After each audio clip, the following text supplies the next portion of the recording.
Welcome to the bird media. నేను మీ Pawan Krishnamurthy. Driver సుబ్రహ్మణ్యాన్ని చక్కగా హత్య చేసి కారులో తీసుకుని వెళ్ళి డోర్ డెలివరీ చేసి కారుని అక్కడే వదిలేసి పారిపోయినటువంటి ఎమ్మెల్సీ అనంతబాబు ఆ తర్వాత పోలీసులు చాలా తాత్సారం చేస్తూ ఆయన కార్యక్రమాలు ఏవో ఉన్నాయి కాబట్టి అఫీషియల్గా ప్రభుత్వంలో ఉన్నారు కాబట్టి మెల్లగా అరెస్ట్ చేయొచ్చులే అనేటువంటి విధంగా ఒక వారం రోజులు చక్కగా టైం ఇచ్చి అరెస్ట్ చేయడం ఇదంతా జరిగింది. తర్వాత దాని మీద ఎంక్వైరీ నడవడం, ఒక్కళ్ళతోటి ఈ హత్య జరగలేదు, చాలామంది సమూహం ఇందులో పాల్గొన్నారు అనేటువంటి ఆ అంశాలు పోస్ట్ మార్టం రిపోర్ట్లో కావచ్చు, మిగతా వాటిలో కావచ్చు బయటపడడం. తర్వాత దాదాపు ఒక 58 రోజులు 60 రోజుల పాటు జైల్లో అనంతబాబు రిమాండ్గా ఉండడం, తర్వాత బెయిల్ తెచ్చుకోవడం, బెయిల్ ఈజీగా వచ్చేటువంటి విధంగా పోలీసులు ఆనాడు వ్యవహరించడం, ఇదంతా కూడా గతంలో జరిగిపోయినటువంటి అంశం.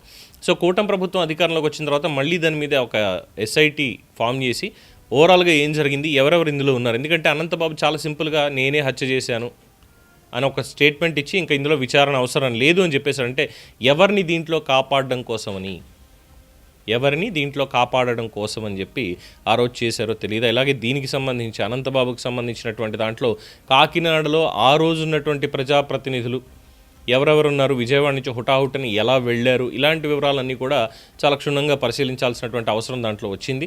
అలాగే ఇప్పుడు మళ్ళీ ఏం జరుగుతోంది అంటే కేసు రీఓపెన్ అయి పూర్తిగా మళ్ళీ రీఇన్వెస్టిగేషన్ ఇవన్నీ జరుగుతూ అనంతబాబుతో పాటు ఇంకెవరెవరు పాల్గొన్నారు ఏంటి అన్న దగ్గర పేర్లన్నీ ఒక్కొక్కటిగా బయటకు వస్తూ ఉంటే వీళ్ళు ముందస్తుగానే బెయిల్ పిటిషన్లు వేసుకుంటున్నారు. ఎక్కడ మమ్మల్ని అరెస్ట్ చేసేస్తారో, మళ్ళీ పూర్తిగా ఎక్కడ ఇన్వెస్టిగేషన్ చేస్తారో, ఏ మాటలు బయటకు వస్తాయో, ఏ వివరాలు బయటకు వస్తాయో, వీటన్నిటికీ సమాధానాలు ఎక్కడ చెప్పుకోవాల్సి వస్తుందో అనేటువంటి దాంతో అందరూ ముందస్తు బెయిల్ వేసుకుంటున్నారు. అందులో ముఖ్యంగా ఎమ్మెల్సీ అనంతబాబు ఎవరైతే ఉన్నారో ఆయన భార్య రోజా గారు ముందస్తు బెయిల్ పిటిషన్కి అప్లై చేసుకున్నారు.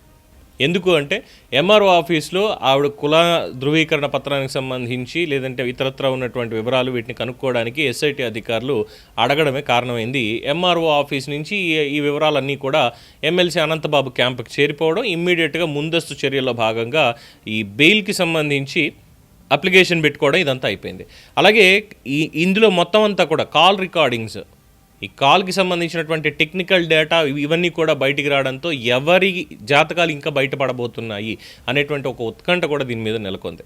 సో నిన్నగాక మనం చూసాం, ఇంకా ఆ ఒళ్ళు బలుపు ఇవన్నీ కూడా తగ్గలేదు. నేను రౌడీని నా ఇష్టం ఇలాగే బెదిరిస్తా, నేను అమెరికాలో ఉన్న చాలు, ఎలా ఆ భాష కూడా చూడండి, ఓ పిచ్చిదానా, నేను అమెరికాలో ఉన్న చాలు చిటికేస్తే నేను ఇక్కడి నుంచి ఎత్తేస్తారు అని చెప్పి మాట్లాడి ఒక మహిళని డైరెక్ట్గా థ్రెటన్ చేస్తున్నటువంటి ఎమ్మెల్సీ అనంతబాబు మీద మహిళా కమిషన్ వారు నోరు మెదపలేదు, మహిళా సంఘాలు నోరు మెదపలేదు, ప్రభుత్వం కూడా దాని మీద ఎటువంటి చర్యలు కూడా తీసుకోలేదు. ద గ్రేట్ కూటమి ప్రభుత్వం. ఇప్పుడు చక్కగా ఎంఆర్ఓ ఆఫీస్ దాకా ఎంక్వైరీ కోసం అని చెప్పి సిట్ అధికారులు వెళ్తే ఎంఆర్ఓ ఆఫీస్ నుంచి సైతం ఎమ్మెల్సీ అనంతబాబు క్యాంప్కి లీకులు వెళ్తున్నాయా, ఇలా వస్తున్నారు మరి చూసుకోండి అని కానీ జాగ్రత్త పడి కోర్టుకి ముందస్తు బెయిల్ కోసం అప్లికేషన్ పెట్టేసుకున్నారు. సో వాళ్ళని విచారించకూడదు, ఏం చేయాలనే ముందు 41A హత్య కేసులో కూడా ఆఖరికి 41A నోటీసులు ఇవ్వాల్సినటువంటి పరిస్థితి దాపురించింది ప్రస్తుతానికి ఆంధ్రప్రదేశ్లో. ఒక కుటుంబానికి కొడుకుని దూరం చేశారు, జీవనాధారాన్ని దూరం చేశారు, ఎవరెవరున్నారు, ఏం చేశారు. అనంతబాబు ఒక్కడు కూడా డ్రైవర్ సుబ్రహ్మణ్యాన్ని ఆ స్థాయిలో కొట్టి చంపుతాడు అనేటువంటి దానికి ఎవరు ఊహించరు. ఇద్దరి పర్సనాలిటీల ప్రకారం చూసుకున్నా కూడా ఎవరు ఊహించరు.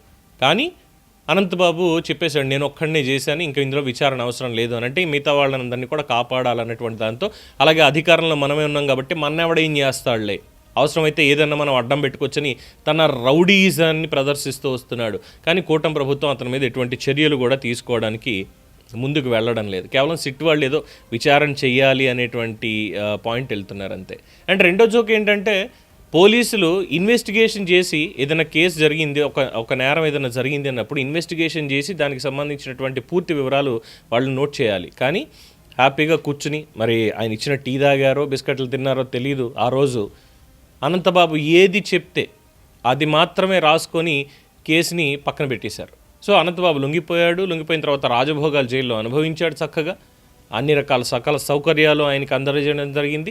అయిన తర్వాత బెయిల్ మీద బయటకు వచ్చి మళ్ళీ జగన్మోహన్ రెడ్డితోటి హ్యాపీగా మళ్ళీ ఆయన జైలు నుంచి బయటికి రావడానే వచ్చిన తర్వాత గజమాలలతోటి సత్కారాలు, స్వాగత సత్కారాలు, ఏది హత్య చేసి వస్తున్నానరా నేను అని చెప్పి చేసిన దానికి.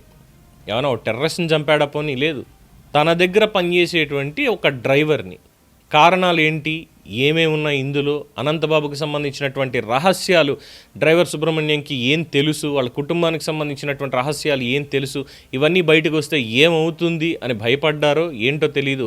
మొత్తానికి గుంపుగా కలిసి మట్టు పెట్టేశారు. ఎంక్వైరీ మాత్రం అవసరం లేదనుకున్నారు. జగన్మోహన్ రెడ్డి కూడా సేమ్ టు సేమ్, అనంతబాబు మనోడే, పర్వాలేదు, ఏం లేదు, పోలీసులు బెయిల్ వచ్చేసింది కదా, ఇంక అందులో తప్పేం లేదని చెప్పి ఆయనతో పాటే, ఒక ముఖ్యమంత్రి హోదాలో ఉండి ఆయనతో పాటు తన సెక్యూరిటీ మధ్యలో హ్యాపీగా తిప్పుకుంటూ వెళ్ళాడు. ఒక నేరస్తుణ్ణి భుజం మీద చెయ్యేసుకొని మరి ప్రజల్లోకి ఎన్నికల ప్రచారానికి తీసుకెళ్ళాడు ఆ రోజు జరిగినటువంటి అంశాల్లో. సో ఇప్పుడు చూస్తే కూటమి ప్రభుత్వం చక్కగా అరిటాకేసి మరి అన్నం పెట్టి కూర్చొని తినండి అమ్మ, మా వాళ్ళు వచ్చి ప్రశ్నలు అడిగితే మీరు సమాధానం చెప్పండి అంటే, వీళ్ళు అన్నం తినడంతో పాటుగా లేదు మీ వాళ్ళు అసలు అడగకూడదు, అందుకే మేము కోర్టుకు కూడా వెళ్ళి బెయిల్ తెచ్చుకుంటామంటూ బెయిల్ అప్లికేషన్లు పెట్టుకుంటున్నారు. ఇంతకు మించినటువంటి విడ్డూరం ఈ కేసులో ఇంకేమైనా ఉందా? కూటమి ప్రభుత్వం ఏం చెప్తుంది సమాధానం? వేచి చూడాలి. దీని మీద మీ అభిప్రాయాన్ని కామెంట్స్ రూపంలో తెలియజేయండి. చూస్తూనే ఉండండి ది బర్డ్ మీడియా.